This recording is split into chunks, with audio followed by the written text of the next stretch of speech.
It's a great pleasure to have Dr. Annie Church as our speaker today. Annie did a PhD in psychology, followed by a clinical internship at MGH, Harvard. And she's an associate professor here at UCLA and the co-director of the Goodman-Luskin Microbiome Center. She's also the director of the Neuroimaging Core at the Oppenheimer Center for Stress and Resilience, and a part of this ingestive behavior and obesity program as a part of the Watch and Tamar Manukian Center for Division for Digestive Diseases. All right, so I got all that. She's a recipient of the K23 Career Development Award for patient-oriented clinical research, and her research is focused on the brain-gut microbiome. So in that, her approach is to investigate both environmental and biological factors impacting our gut health and how they affect the brain. So recently, she is involved in looking at these stressors in ethnic minorities and women, and a large part of her efforts funded by two major NIH grants from NIMHD and the NIA. And she's been featured on several media outlets, and recently she was featured in the Netflix documentary Health and Secrets for the Health and Obesity. Your Health, which we filmed actually here, thanks to Dr. Woods. Right. And thanks to Trent, the BMC Techs. So she's going to talk to us about environmental stressors and how they adversely impact our health. Let's welcome Annie. Thank you so much. Thank you. So sorry about all that confusion, but I'm really excited to be here. So thank you for inviting me to do this because this is a topic I'm very passionate about. And I'm hoping that by the end of this talk, the rest of you will be just as passionate about this as I am. And, these are my disclosures. They didn't have any influence on the data that I'm going to present today. But before I get started, I really want to talk about how I got excited about this research and why I'm so passionate about it. So I was born and raised in Zambia. This is a beautiful African country, known for its safaris and known for one of the seventh wonders of the world, natural wonders of the world, which is the longest falls and known as Victoria Falls or Musiatunya, the falls that thunder. And all my family still lives there. I was born and raised there. And, despite all the beauty, it also has a really long history of segregation and apartheid. And in fact, growing up, I was being surrounded by experiences of discrimination and segregation. And that really, pertailed to every aspect of my life. But I'm also Indian, of Indian descent. And, of course, we're known for the Taj Mahal. We're known for our festivities, our culture, the colors, everything. But we're also known for a lot of diversity in language, in culture, in religion. But we're also known for a lot of segregation and discrimination, especially when it comes to the caste system or socioeconomic status, what used to be known as the untouchables. What's amazing to me, that term has now disappeared, but what they now use the term is other backward classes. And I'm blown away that they would use the word backward to describe these group of individuals today, which really describes these socially, educationally, or economically backward individuals. There's also a lot of gender discrimination in India. In fact, it's illegal to do gender reveals because people will get rid of their female babies or embryos. In fact, gender genocide is a huge problem. It goes on till even adulthood, whether we're talking about dowry killings or honor killings. So this is really a huge problem even today. And then fast forward, I came to America for college, and I thought, oh, great, land of opportunity, no more discrimination, no more segregation. Was I mistaken? So even now, I do experience discrimination, whether it's being services or assumptions, whether assumptions about who I am, where I come from, my socioeconomic status, my education, or even being called names like curry muncher, towelhead, or packy are still very prevalent terms that I experience even today. So why did I get into all of that? Yeah, sure, I have a very colorful life. But I really wanted to talk about assumptions So when we look at somebody, you really can't tell because you're basing your assumptions based upon what's easy to observe, what's overt, and what's interpersonal. So you're really looking at the tip of the iceberg. And what ends up happening is you ignore a lot of what's underneath that, the major part of that iceberg. So the hard to observe, the covert, and the structural issues. And I mean, this type of research is very difficult. It's very sensitive.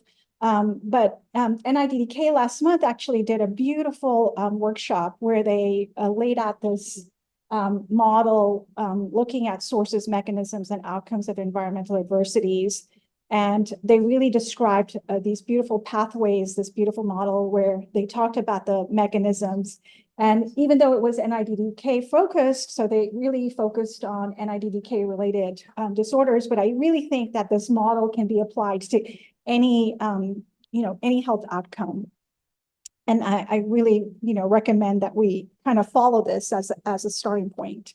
So when we think about discrimination now is a worldwide epidemic. In fact, when you think about discrimination, it's a socially structured, unfair act that's directed at an individual or a group of individuals. The most common form of discrimination is racism.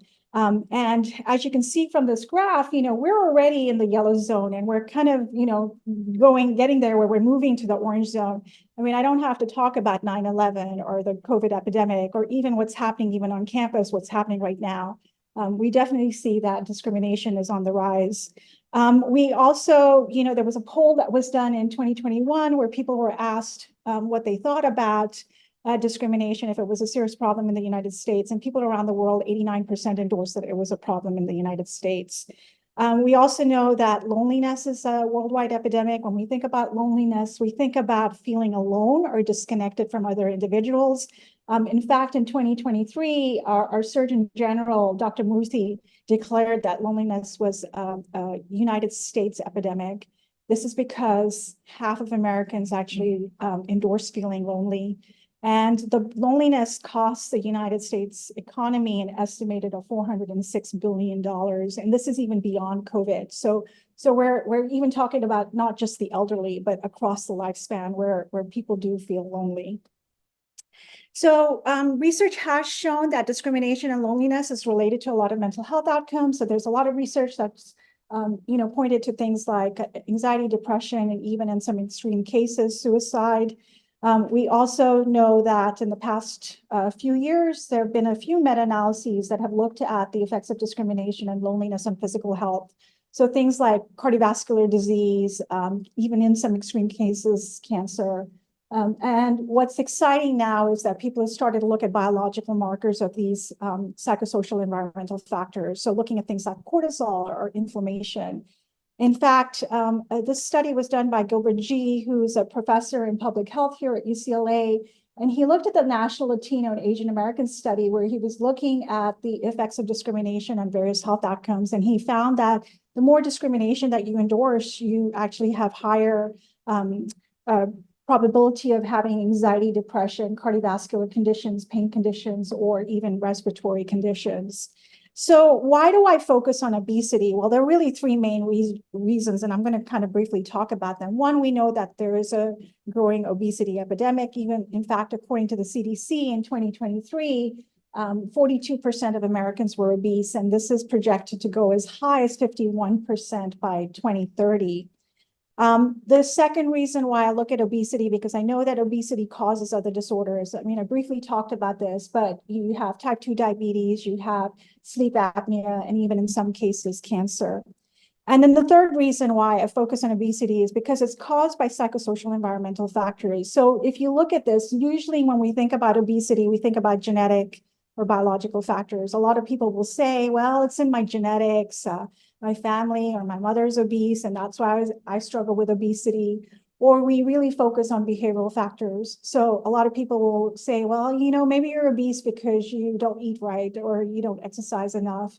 And what I'm trying to say is that obesity is a very complex disorder. It's very heterogeneous.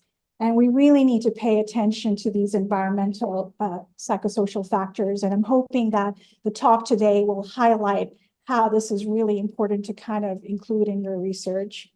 In fact, if we look at data, for example, the Healthy People 2020 document, as well as other research has shown that discrimination increases the probability of obesity anywhere from 3 to 6 times the odds ratio.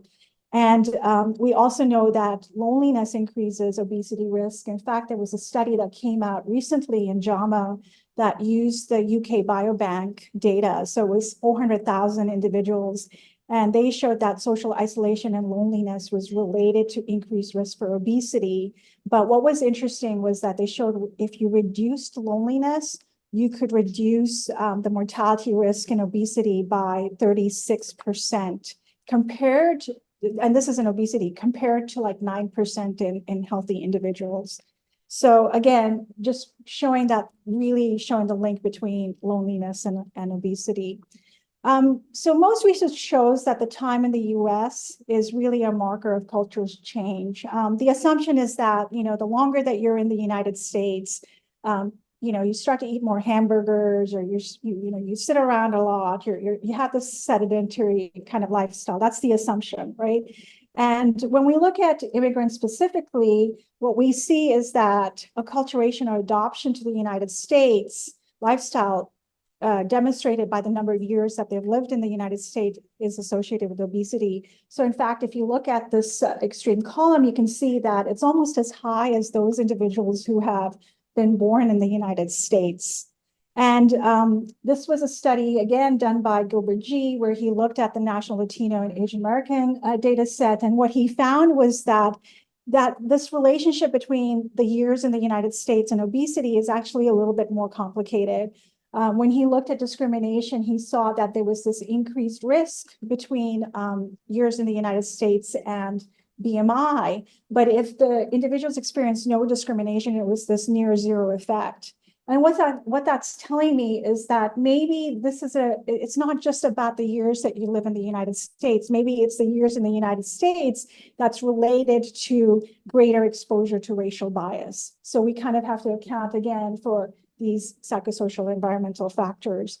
So what I'm really going to focus on today is really 4 things. I'm going to first of all talk about the brain-gut microbiome system, what it is, how it is a way to look at the whole body. I'm going to talk about the influence of the brain-gut microbiome system, how it's related to obesity and eating behaviors.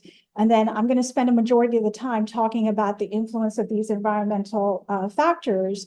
So for example, I'm going to talk about discrimination, social isolation, area deprivation index, and early life adversity, and give you examples from all of these studies, and then end with like, what now? What are the clinical implications? So what is this brain-gut microbiome system? It's in the media, like Shantanu mentioned. It's kind of everywhere. Everybody's jumping on this bandwagon, right? Brain-gut microbiome. And what I like to tell people is just think about our language. Look at our 100 years of language. When we're bold, we say we're being gutsy. When we're, disappointed, we say we're gutted. We talk about our gut feelings. We talk about having butterflies in our stomach, whether we're going out on a date, falling in love, or even just anxious, whether you're, going for a job interview or something like that, something really stressful. We talk about these uneasy feelings in our stomach and in our mind, like we're feeling lightheaded. And I like to tell people that this is really evidence of this brain-gut microbiome connection. But now we have literature, we have science to back this up. We have clinical studies, we have preclinical studies that really highlight this important brain-gut microbiome interactions. And basically what it is that this brain and this gut microbiome are kind of communicating in this cyclical bidirectional way. So there is this top-down modulation from the brain going to the gut microbiome, and then there's this bottom-up signaling from the gut microbiome going back up to the brain. And so when we think about health or being healthy in the absence of disease, this bidirectional communication is very regulated, it's very succinct, it's very balanced, it's totally in homeostasis. And then in contrast, when you think about disease, for example, obesity or altered eating behaviors, there's a shift in this homeostasis, there's a shift in this balance. So something goes wrong in this communication between the brain and the gut microbiome. And what I like to tell people is that the brain and your gut microbiome are BFFs. So if you have an unhealthy brain, your gut microbiome is going to follow. And if you have an unhealthy microbiome, your brain is going to soon follow. And because we don't live in a vacuum, we really need to think that of the influence of these environmental factors on this brain-gut microbiome system. So let's now talk about the influence of the brain-gut microbiome on obesity and eating behaviors. So this was one of the first studies that we did when we were looking at food addiction and obesity and how it's related to the brain-gut microbiome system. And we had 105 participants. We did resting state functional MRI on them. We collected their stool in order to look at their microbiome. And then we administered a whole bunch of questionnaires, including eating behavior questionnaires. And what we found was when we did an untargeted metabolite assay of more than 1,000 different metabolites, obesity and food addiction was inversely associated with this one specific metabolite known as indole propionate. Now, this is a neuroprotective metabolite. So the more obesity and food addiction you had, the less indole propionate you had. And then what we found at the brain level was that individuals with food addiction and obesity had stronger connections within the brain's extended reward system. So for example, we had increased connectivity between the intraparietal sulcus and the putamen, and between the brainstem and the putamen. Now, remember I talked about indole propionate. Well, indole propionate is produced by gut microbes, by the gut bacteria. So we wanted to look at the bacteria. Again, this was untargeted. We looked at the whole assay of bacteria. And what we found was that food addiction and obesity was associated with reduced amounts of these three protective bacteria: Arpana, Bacteroides, and Eubacterium. And then we ran a random forest classifier, and we found that there was 81% accuracy to identifying food addiction just based upon these three bacteria. So I want to just take a couple of minutes to talk about Arpana, to talk about indole propionate, and to talk about the brainstem and how it's related to interoceptive mechanisms within the brain-gut microbiome. And the reason why I want to spend time on this is because you will see flavors of what I talk on this slide related to what I present later on in the other studies. So when we think about a healthy gut, it's usually composed of 1 to 3% Arpana. And, Arpana is just kind of, the new guy on the market or the new guy in town. It's a keystone strain. 10 to 15 years ago, nobody was talking about Arpana, but now we're seeing that it's really a keystone strain. It's involved with a lot of disorders such as metabolic disorders, diabetes, obesity. It's found in the mucin of the gut layer. So it's basically that glue that holds the cells together. So when you hear about dysbiosis, it's basically something's going on with that mucin. That means there are Arpana. There's something wrong with the Arpana. So that's how stuff that gets in, that's not supposed to get in, gets in, or that's not supposed to get out, gets out. So you see this whole process of dysbiosis. Arpana is also associated with anti-inflammation. It's a precursor to GLP-1 production. So it's associated with insulin production and satiety signaling. I mean, everybody's talking about Ozempic. So we were really excited to see Arpana. And we've shown that it's associated with sugar and food cravings, hunger, and food addiction. It's also related to comorbidities such as mood, GI, low energy, sleep, and food allergies. Now, remember, I talked about indole propionate with our obesity study, and it's produced by these three beneficial bacteria, including Arpana. Now, these bacteria are also precursors to something known as tryptophan metabolism. Tryptophan is really an important metabolite. It's an amino acid precursor to serotonin. Now, when we think about serotonin, we think about mood or a greater mood. And what's interesting is what people don't know is that 90% of serotonin is actually produced in the gut and then gets to the brain. Also, these bacteria are related to the release of neurotransmitters such as dopamine, and 50% of dopamine is actually produced in the gut, and to GABA. And what's interesting is that the way that these metabolites or these microbes actually communicate with the brain is through the vagus nerve, which innervates in the brain stem and then communicates with the reward center. So really important in interoceptive processes within the brain-gut microbiome axis. And this was, super exciting to us because it led to our first patent where we actually created our first probiotic strain within the Goodman-Luskin Microbiome Center. And we're actually running a clinical trial on that. So we're super excited, at this discovery, if we can kind of manipulate the microbiome, which then changes the brain and then changes some kind of health outcome. This has huge potential for the future. Okay. I'm going to spend a majority of the time talking about the influence of the environmental factors on this brain-gut microbiome axis. And so for this first study, what we wanted to do was look at how discrimination impacts this bidirectional signaling between the brain and the gut microbiome. So what we did was we had 107 healthy participants, and we administered the Everyday Discrimination Scale, which is a validated scale. It was developed by David Williams out of Harvard.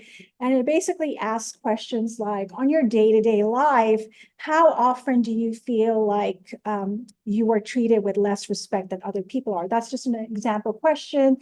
We also administered a whole bunch of, questionnaires, mood questionnaires, physical health questionnaires, and also diet. We put them in the scanner. We did a task-based scan with them. And then we also collected their stool in order to look at metabolites. And then when we stratified by race and ethnicity, we found, like, if you focus on the blue bar, you see that you can see slight differences between high discrimination and low discrimination.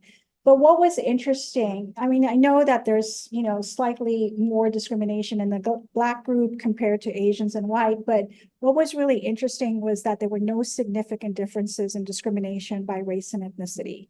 I want to say that again. There were no significant differences in levels of discrimination reported by race and ethnicity. But what was different was what they attributed the discrimination to. So that's where we saw the significant differences. So for example, in the Black group, we see that they mainly attributed their discrimination to things like skin color or race, whereas with the white group, they mainly attributed their discrimination to gender. And then when we put them in the scanner, what we wanted to do in order to look at the brain responses to food images, we created these different blocks of food pictures. So we had high-calorie sweet foods, so things like desserts, chocolate cake, ice cream. We had high-calorie savory foods, so burgers, French fries, steak. Low-calorie sweet foods, so things like fruits, and then low-calorie savory foods like salads, and then we had this neutral image. I apologize, I know it's near lunchtime. But what we found was that discrimination leads to higher cravings for unhealthy foods. So both the high-calorie sweet foods as well as the high-calorie savory foods. But what was interesting was that there was no significant differences in cravings for the healthy stuff. So more discrimination, you have more cravings for these unhealthy foods. And then when we looked at discrimination and how it alters the brain in response to unhealthy sweet foods, we see there's increased activity in the insular region. Now we know that this insular region is associated with things like salience, so interoceptive processes. It's also associated with things like motivation and reward processing. And then when we looked at how discrimination alters the brain in response to unhealthy savory foods, we saw increased activity in these reward region like the putamen, but also the orbital frontal cortex. So we know that the orbital frontal cortex has been implicated in emotional memory. And then when we looked at how discrimination alters the brain in response to healthy foods, we see that increased activity in the middle and superior frontal gyres, which we know has been implicated with cognitive modulation and executive control. And then when we looked at the stool, we were looking at specifically gut metabolites. We saw that discrimination was associated with higher levels of N-acetyl-glutamate and N-acetyl-glutamine. This was really exciting to us because we know that these two metabolites are part of the glutamate pathway. And the glutamate pathway has been associated with things like inflammation, oxidative stress, accelerated aging. And we were especially excited because a few years earlier, we had done a study looking at early life adversity and how it impacts the gut metabolites. And we saw, again, the same glutamate pathway metabolites implicated with early life adversity. So it was kind of a replication. It didn't really matter what the environmental stressor was. We were seeing that the same pathway was involved. And then we wanted to look at the interaction between the brain and the gut. So we created these three models, one looking at unhealthy sweet foods, unhealthy savory foods, and healthy foods. And what we found in the unhealthy sweet foods, that even though there was this main effect of discrimination on the brain and the gut, there was also this significant interaction between the gut and the brain. And when we were looking at unhealthy savory foods, even though we had this main effect of discrimination on the gut and the brain, the interaction was not significant. And the same thing with healthy foods, even though there was this main effect of discrimination on the gut and the brain, the interaction was not significant. Okay. For the second study, what we wanted to do was look at ethnic and racial differences in the brain-gut microbiome, immune interactions related to discrimination. So basically, we wanted to see how these different races, how these different types of data were related to each other based upon race and ethnicity. So again, we looked at fMRI data, we had stool to look at the microbiome, and we had PBMCs to look at inflammatory markers. And again, we administered the everyday discrimination scale as well as a whole bunch of other questionnaires. And what we found was very interesting. When we stratified or divided the groups by high discrimination and low discrimination, we pretty much saw significant differences on almost every measure, whether it was early life adversity, whether it was trait anxiety, anxiety, depression, stress, physical symptoms, mental health symptoms, or even cognitive scores. Pretty much there was significant differences in both groups. And then what we did was, in order to look at the relationship between the different types of data, we created what are known as these connectograms. And I know it looks really confusing, so let me just kind of walk you through this. So what we did was, after we stratified the data by race and ethnicity, we plotted the different blocks of data on the outer circles of the connectogram. So we had a block for metabolite data, we had a block for microbiome data, we had a block for the inflammatory markers, we had a block for the clinical variables, and then we had a block for the brain imaging connectivity data. And if there was a positive association or a positive correlation, it was denoted with a red line. If it was a negative association, it was denoted by a blue line, but we also weighted these lines. So we weighted these relationships. So the thicker the line, the more significant or the greater the magnitude of the relationship, and the thinner the line, the less the magnitude of the relationship. And then we also divided the connectivity or the brain regions by network in order to help with interpretation.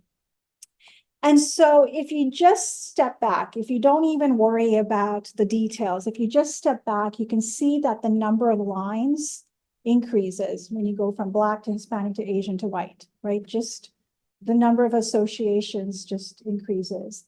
And what we found, if we do a deeper dive, if we look at the Black and Hispanic group, there were significant associations with metabolites that are implicated in inflammation.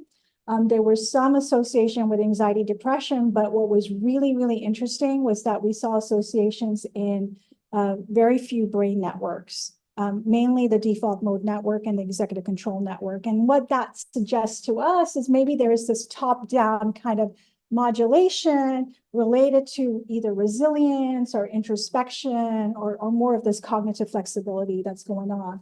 And in the context of like the history of discrimination in Blacks and Hispanics, that kind of made sense to us, where they were doing more of this introspection or more of this kind of like, okay, here we go again, here's more discrimination. With the Asian group, we also saw significant associations between, different mood measures, but also metabolites implicated in cholesterol. And we also showed increased activity within the sensory motor network. And we know from previous research that the sensory motor network has been also associated with social pain. And so maybe there was more of this kind of shift in Asians in response to discrimination, with attributing the social pain more to kind of like physical type symptoms, or even using high calorie or high cholesterol foods to kind of cope. And then with the white group, we saw this widespread kind of correlations throughout the brain, including the emotional arousal network, and maybe suggesting that there is more of this kind of novel experience, so kind of more of this heightened awareness and kind of a response in the brain. But what was interesting with the white group, we didn't see any associations with inflammation or with the gut metabolites. Okay. For the third study, what we wanted to do was look at how living in a disadvantaged neighborhood affects food choices and weight gain, and also the brain. And so what we did was we calculated something known as the area deprivation index. So the area deprivation index is basically a composite score of 27 variables. It looks at things like income, access to adequate plumbing, how safe is your neighborhood, whether do you have, fruits and vegetables, how walkable is your neighborhood, things like that. So it's 27 different variables. And what we found was that the higher the area deprivation index, so the more disadvantaged you were, there was a greater BMI, it was associated with more stress, and it was associated with greater alterations in these cortical modulatory regions. And also greater intake of trans fatty acid foods, which are really found in like fast food, like French fries, fried fast food like French fries. And then for this study, what we wanted to do, we kind of shift gears from moving to discrimination to loneliness. And again, we wanted to look at how the brain responds to these different food cues. So remember, I showed you that slide with the different types of food images, high calorie savory, high calorie sweet, and then the low calorie foods. So we basically put them in the scanner and we looked at their brain in response to these different foods. And what we found was that especially to high calorie sweet foods, there was this increased activity in the default mode network, but decreased executive control network activity. And we also saw that there was increased maladaptive eating behaviors, so increased food cravings, increased reward-based eating, uncontrolled eating, and food addiction. There was increased obesity as measured by fat mass, and increased mental health symptoms, so things like anxiety and depression. And then we replicated this study, and we also saw again that loneliness impacts brain morphometric measures, especially in the default mode network.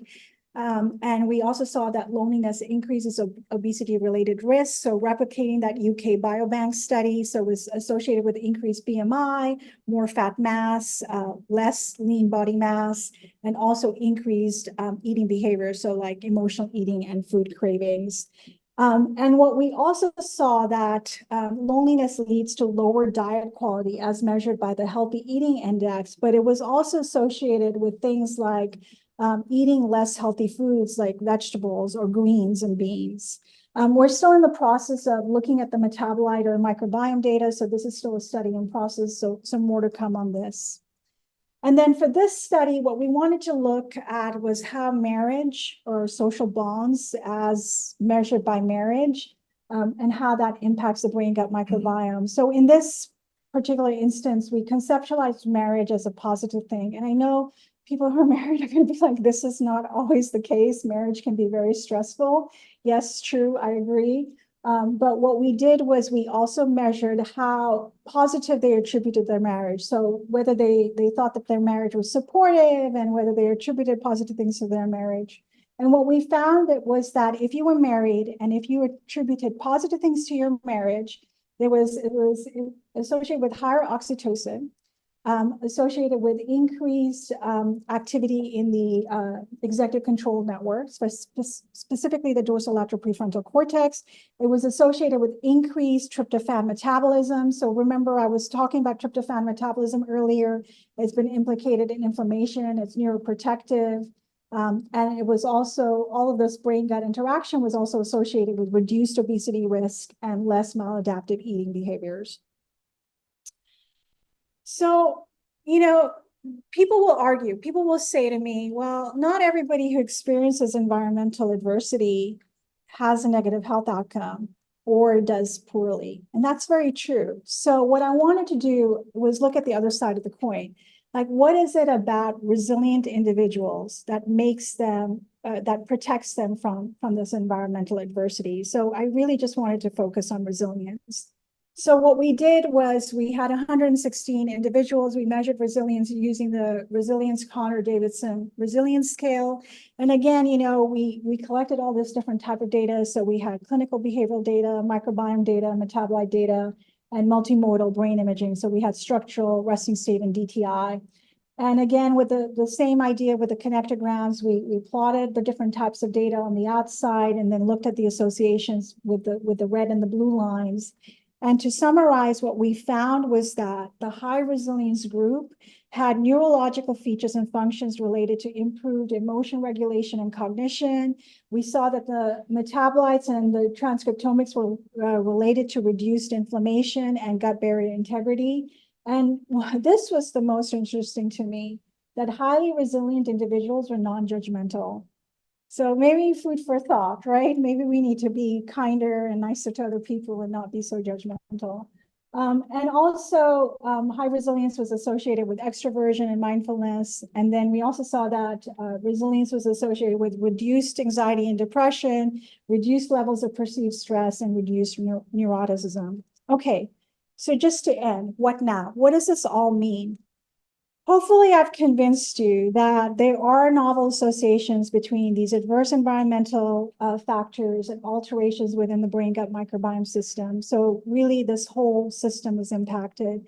And when you talk about brain-gut microbiome, usually, people say that, oh, that's functional medicine or that's integrative medicine. And I'm hoping that we can move away from those terms and just call it medicine. And hopefully, this will be the way that we practice medicine, by looking at the whole person versus looking at parts of the person. And we also see, if you remember the Black and Hispanic group, when we're looking at adverse experiences based upon race and skin color, we see that these alterations within the brain-gut microbiome, immune axis, are more skewed towards inflammation. Whereas if you're looking at experiences related to other reasons like gender or religion, it was more skewed towards things like increased anxiety and depression. And that kind of makes sense to me. So if you think about it, you can't change this, right? This is with you even when you're really young. Like you can't escape it. You're very aware of the fact that you are a different color. But if you kind of look at discrimination or diversity based upon gender, it kind of makes sense. That doesn't really become more prevalent to you as a kid until you kind of become older. So that kind of made sense to us. We also see that adversity leads to altered eating behaviors and obesity and comorbid mental symptoms. But what was really interesting, if you remember, we saw most of these associations, this brain-gut interaction, with the sweet foods, with sugar. And that makes sense because sugar is highly addictive. It leads to greater cravings. It's highly addictive. In fact, if you try to grow bacteria in the lab, in fat, it won't grow. But if you grow it in sugar, it'll thrive. So again, food for thought, that there's something about sugar that's really bad for us. And I'm hoping that these brain-gut microbiome alterations can kind of give some insight as to these health disparities that we see. And maybe when you look at the brain-gut microbiome axis, it's really exciting because maybe you can kind of intervene, whether it's at multiple places, whether it's the brain, whether it's related to inflammation, whether it's related to the microbiome. So it really excites me that the interventions can also be multi-pronged. So the other thing, thinking about resilience, we tend to focus on the negative. So maybe like shifting our focus, like talking about coping. If we talk about discrimination and loneliness, sometimes those are things that are really hard to change. We can get rid of discrimination. Unfortunately, it's here to stay. I don't think it's going to change, not in my lifetime, unfortunately. But maybe what we can do is think about how do we help these individuals cope with these stressors. And again, maybe looking beyond race. So when we focus on culture and when we focus on psychosocial environmental factors, really we're focusing more on the ethnic factors, things that can be manipulated. The other thing that I like to talk about is we need to think about allostatic load. These stresses don't happen in ones and sometimes not even in twos. They happen in multiples. And the type of stressor is important, whether the time of the stress is important, whether it's happening when you're a kid or when you're an adult, and how long it's happening for. And then also thinking about lifestyle factors, whether it's diet, whether it's physical activity, social support, and then also taking this multi-pronged approach, whether we do interventions at the brain level, so whether we think about resilience training or stress reduction, or whether we think about microbiome-directed therapies. I know everybody, every time I talk about microbiome, people always ask me about fecal microbiome transplant. Let's not talk about the capsules. They're complicated, they're risky. Maybe let's talk about like probiotics and prebiotics or diet as a way to target the gut. It's great because the gut can easily be changed. I mean, you can change your diet and you'll see changes within 24 hours. So I'm a huge proponent of let's focus on both the brain and the gut microbiome. So unfair treatment is experienced by all people and leads to negative health outcomes. Specifically, I've shown you examples from obesity and altered eating behaviors. I know my data is preliminary, and I know it's kind of controversial sometimes, but hopefully it provides some evidence that we do see biological changes related to adversity. And I know more work needs to be done, but when we make statements like racism makes me sick to my stomach, you can see that there's evidence for this whole body process, right? And then, of course, it's a team sport. I would not be able to do any of this without my funding and my collaborators and everybody in the lab. I'm very fortunate to have a very supportive chief, Dr. Israelian, phenomenal collaborators. And then, of course, shameless pitch. We launched the Goodman-Luskin Microbiome Center last year. And, we're looking for postdocs, researchers, collaborators. We're open for business. We have several cores in the center, including the neuroimaging core and the microbiome core, but we also have other cores. And we have various different programs of research. And of course, Shantanu mentioned this. Please watch the documentary. We did film here at BMC. So it was released on April 26th, and I'm open to questions. Thank you.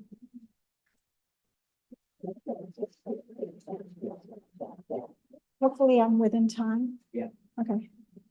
Great talk. Thanks. Questions? Great talk. So many crucial issues going to be causing effects all these parameters. Closing the what? Causing the effects. Oh yeah, what's called? Yeah, the chicken and the egg. But since you mentioned, I mean, first of all, isn't really new talking. I have a story to tell. We just had a Center for the Center for Neuroscience and Society.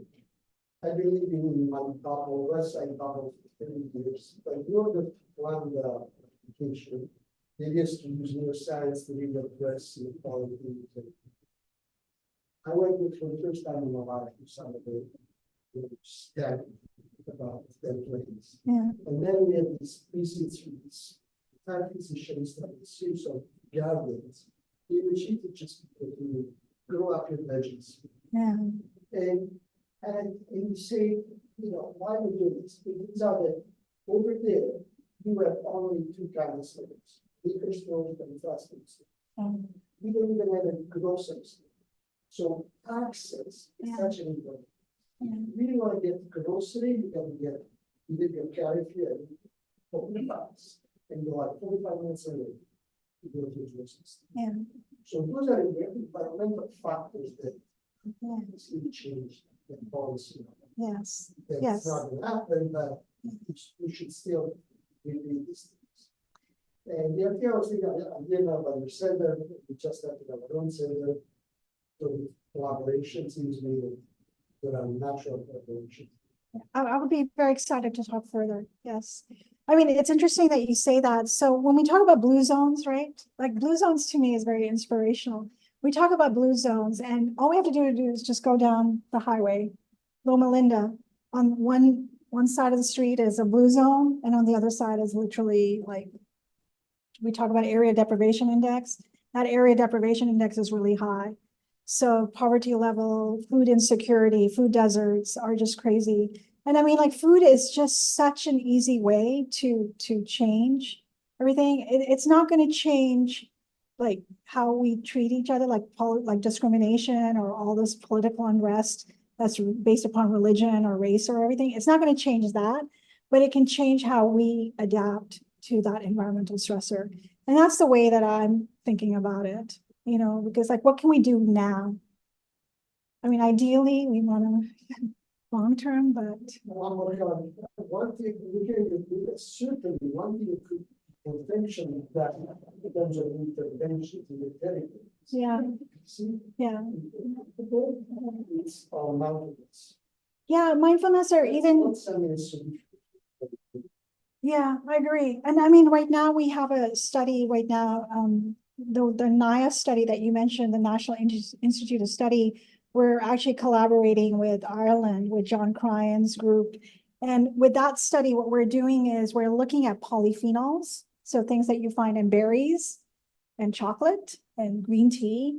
And we're looking at brain gut microbiome changes. And so what we're going to do is we're going to recruit here in elderly related to cognitive decline. We're going to recruit here, image them here, do their microbiome stuff here, and then send the fecal transplants to Ireland and have them mechanistically look at them in the mice. So just something as simple as polyphenols, if taking polyphenols every day slows down your cognitive decline, like it's huge. Yeah. Huge.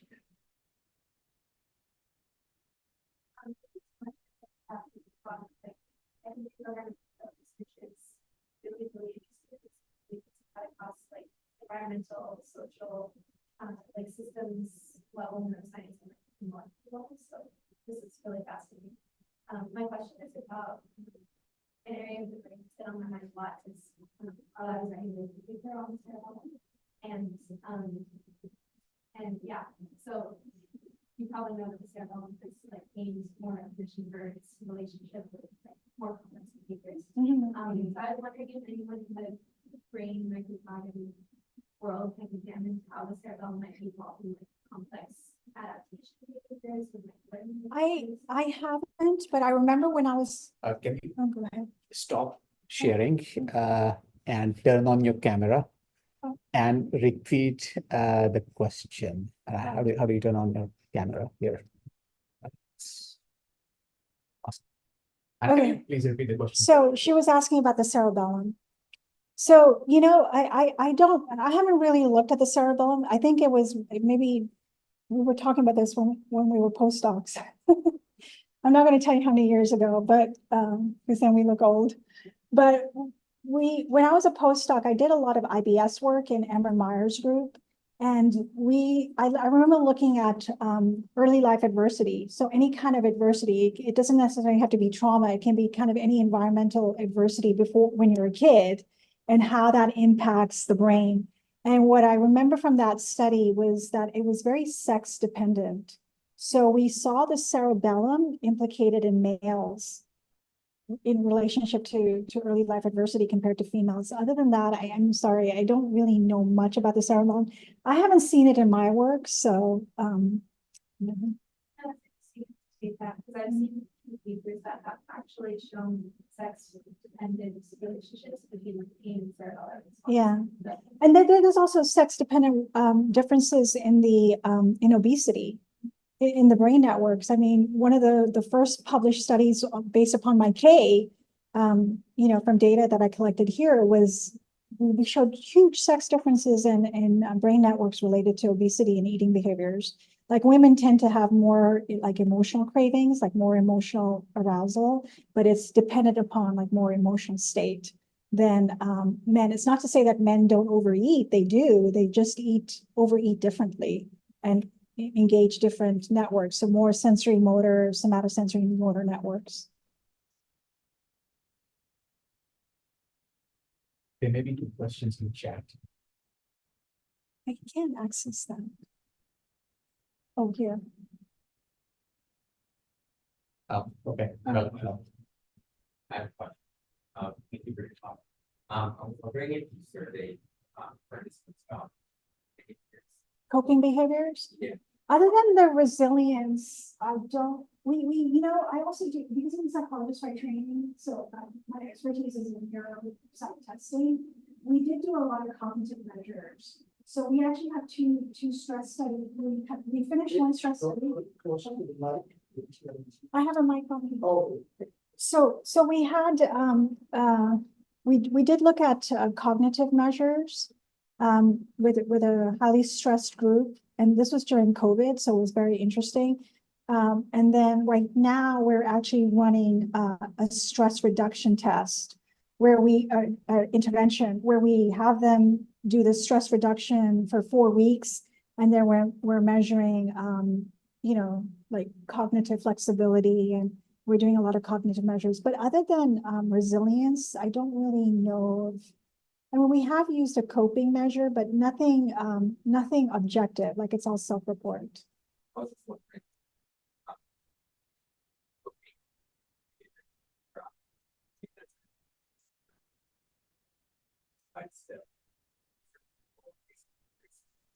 I think they can. I mean, like even what you were talking about, mindfulness. So, my husband and I joke, he's like, oh, you're Indian, it's so funny you don't like to do mindfulness or yoga. And I'm like, oh no, if I do yoga, I'm ready to hurt somebody. I don't want to do yoga. I'd rather go to the gym. And that's how I cope with stress. So it's very different. And yeah, I agree. It probably is. You could probably tailor it depending upon the individual. But there are common recovery mechanisms. Very, very different things. Yeah. And yet we're the same kind of Mechanisms, exactly. I believe that, yeah. Using the brain imaging as mostly a reporter, it seems like, do you have any sense of possibilities for neuromodulation that relate to Yeah. driving system? Yes, so I am really excited. I'm trying to start a vagal intervention, vagal stimulation. So we talk about this connection between the gut and the brain through the vagus nerve, but we really, other than animal studies, we haven't really done it in humans. And yes, there's been this transcranial stimulation, but I'm really interested in the connection and how you can change both the brain and the gut. So we're getting ready to do a pilot study using the handheld vagal stimulation to see changes in the brain and the gut. So I think it does. And we've done mindfulness studies in IBS patients and seen changes in the brain and the gut microbiome. But I think transcranial stimulation would work. I just haven't seen anybody who's done it in relationship to the gut microbiome. I just haven't. But more to come, like there's more opportunity. And so hopefully with our, with the pilot data that we get, we'll be able to hopefully apply for a larger grant and then do that study.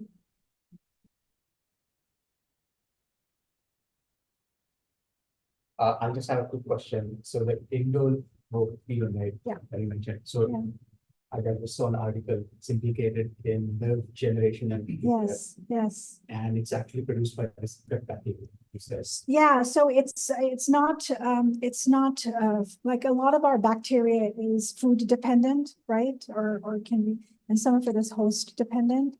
So this indole propionate is actually produced by our bacteria. So yeah, and it's produced by a number of bacteria, and those 3 that I mentioned do help produce indole propionate.